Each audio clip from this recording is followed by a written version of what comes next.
Although post-production is do everything here. Like with the video that Anamaki did, still unwell, so Hobs has offered to take the reins on this video to give me a hand. Make sure you sub to his channel, he does great work on it. South African Armour. Hello, I'm Hobs. I've been conscripted by Ho to talk about what I believe to be the coolest damn tank here. So buckle up, Bokops, we're in for a lekker time.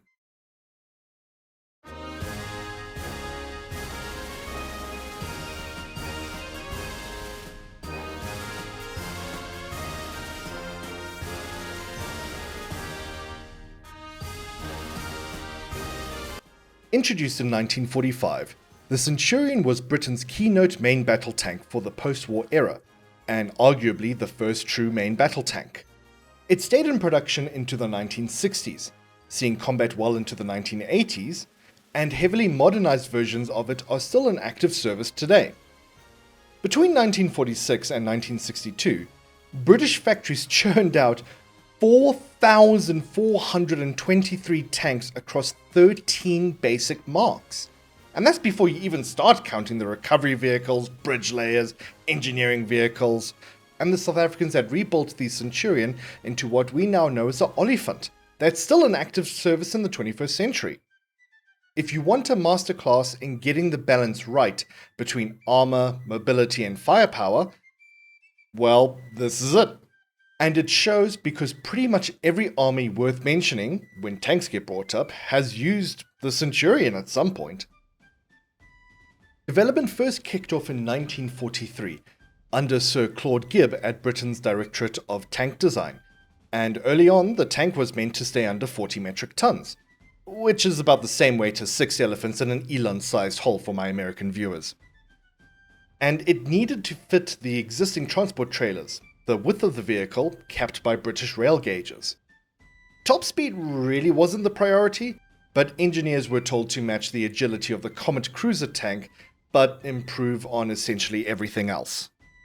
The engineers ditched the Comet's Christie suspension for a new 6-wheel Hortsman setup with horizontal springs and external 2-wheel bogies. This meant that while the tank was less comfortable to ride in compared to some of its predecessors, it was much easier to fix a running gear if it hit a mine or through a track. The tank would be designed to carry a 17-pounder gun, the same one used on the prototype Cheetah series of armoured cars that precluded the South African Rooikat armoured car. If you're interested to know more about the Cheetah series, I did a video on the Rooikat that included some of the history of the Cheetah series of armoured cars. Shameless plug here, and banner in the top right of your screen. The Centurion ran on the same Rolls-Royce Meteor as seen in the Comet, but like so many procurement stories before the outline specification was even formally released in October 1943, the original 40-ton weight limit was already dead, much like the first 3 elephants that you allowed to be squashed in that small hole. The tank grew to 45 tons with heavier armor and a wider turret, so wide it literally couldn't go on the existing rail network anymore. Rather than compromise a genuinely good design, the War Office just went, fine, we'll build new trailers. 20 pilot models got ordered in various gun configurations, and 6 early production tanks reached the 5th Royal Inniskilling Dragoon Guards in Germany within a month of the war in Europe, ending in May 1945. The Mark I carried 76mm of glacis armor, thinner on paper than something like the Churchill, but so heavily sloped that it punched well above its weight. The turret, meanwhile, had 152mm of armor. However, only a handful of Mark Is got built before the up-armored Mark II took over in late 1945 with a much beefier 118mm. Full production finally kicked off through November with an order for 800 vehicles that was split between Leyland, the Royal Ordnance Factories, and Vickers, and the type officially entered British Army service in December 1946. Then came the Mark III in 1948, and this is really where the Centurion starts leveling up.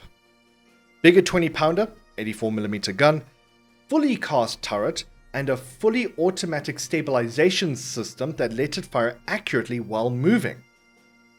This upgrade meant that the Centurion, for a brief window, held a genuine edge over its contemporaries at the time. It was good enough that older marks got pulled or upgraded to match it almost immediately.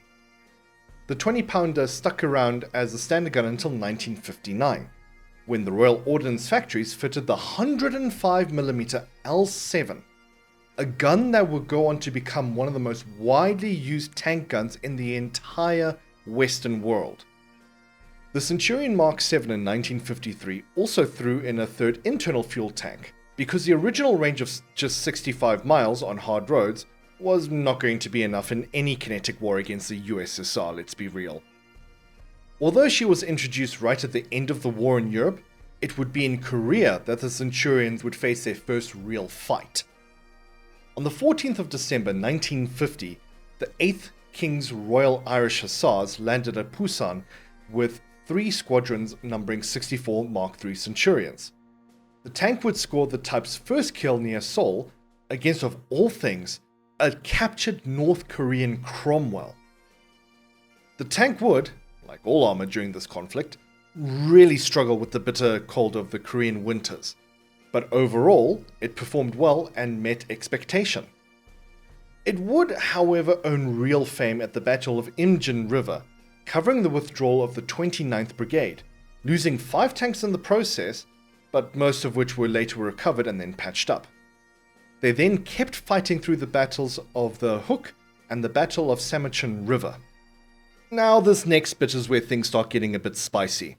I expect you all to behave in the comments, or I swear I'll tell your Mars that yours being a Duas. Don't be a skellum.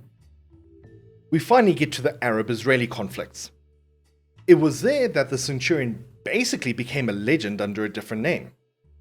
Israel started receiving them in 1959 and progressively upgraded them with the 105mm L7, renaming the type the Shot.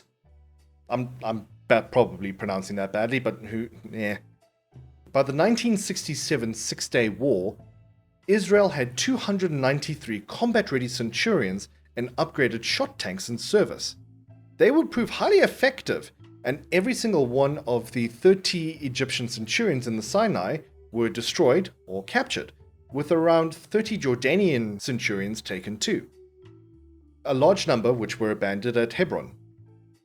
Through the 70s, Israel kept modernizing the fleet with American Continental diesels and Allison transmissions, producing the Shotkal, which is the version that became legendary during the Battle of the Valley of the Tears in 1973 Yom Kippur War, where about 125 of the Israeli Shot and Shotkal tanks from the 7th Armored Brigade and 188th Brigade held off roughly 500 Syrian T-55s and T-62s on the Golan Heights? No, that's not a typo. That is exactly as lopsided as a fight on paper as it sounds, which is why it's still talked about as one of the most defining moments of Israeli armored warfare. These tanks weren't cheap though. Over 1,000 Israeli tanks were disabled in that war, and more than half of them Centurions. Arab forces lost over 2,000 tanks for comparison. Shotkals, with blazer reactive armor bolted on later, fought in the 1982 Lebanon War and Centurion-based armored personnel carriers. The Nagmachon and Nakpadon kept working right through into the 2000s in Gaza, the West Bank, and along the Lebanese border. Jordan employed the type too, using them against Syrian incursions during the 1970 Black September crisis. Then later, on the Golan Front during the Yom Kippur War, this time backing Syria, Jordanian Centurions got a proper 1980s upgrade with American M60-derived engines and transmissions, becoming the Tariq, before eventually being replaced by ex-British Challengers. South Africa bought 203 Mark III Centurions from about 1953, and after getting booted from the Commonwealth in 1961, kept modernizing them on their own until the platform became basically a new tank entirely, the Olifant Mark I and the Mark 1A. Complete with new engines, transmissions, suspension, and fire control systems, Olifants fought both Angolan and Cuban forces during the border war, including a 1987 engagement where they took out 2 Angolan T-55s. Although the Mark 1As and Mark 1Bs are currently largely phased out due to budget cuts and the advent of the Roikat, Again, shameless plug over here. There are reportedly over 170 Olifants, direct Centurion descendants, that are still in South Africa today in varying degrees of service. I left out Australia intentionally, because I wanted to tell the story of one particular Australian Centurion. To start with though, Australia sent Centurions to South Vietnam from February 1968. The Centurions proved themselves decisive during the 6-week Battle of Coral Balmoral in May 1968, contributing to around 267 enemy soldiers killed. Over 3.5 years of operations, 58 Australian Centurions rotated through the country, and 42 of them took battle damage at some point. Back in 1953 though, somebody asked the question, what happens when you nuke a tank? Will it still work? It's a fair question because at the time, both the USSR and Western powers were preparing to fight a war after the bombs had dropped. I might come back to those plans one day. Anyway, to answer that question, an Australian Army Mark III, Vehicle 169041, was parked less than 500 meters away from a 9.1 kiloton nuclear blast during Operation Totem 1 at Emu Field in 1953, with its engine running and full ammunition loaded on board. Now, one might expect that the tank got vaporized, but no, it survived. It got shoveled a few feet sure, sandblasted, stripped of its side armor panels, but it was still drivable. And it only actually stopped because it ran out of fuel, not because the bomb killed it. It kind of blew everyone's mind that this actually worked, and very quickly it was nicknamed the atomic tank. Now, you would think that because of radiation that the tank would be retired as a one-off test vehicle. You'd be quite wrong on that regard, because it was later sent into Vietnam, where it took a rocket-propelled grenade hit in 1969 that wounded the turret crew, but left the tank itself still battle-worthy. As far as anyone knows, this is the only tank in history to survive a nuclear blast, then go to see actual friggin' combat. I've always wondered, personally, if nuking it impacted the armor, but I am nowhere near smart enough in this field to answer this question. If anyone is smart enough to answer this, please leave a comment, I am so interested. As is with all military equipment though, there comes an end date.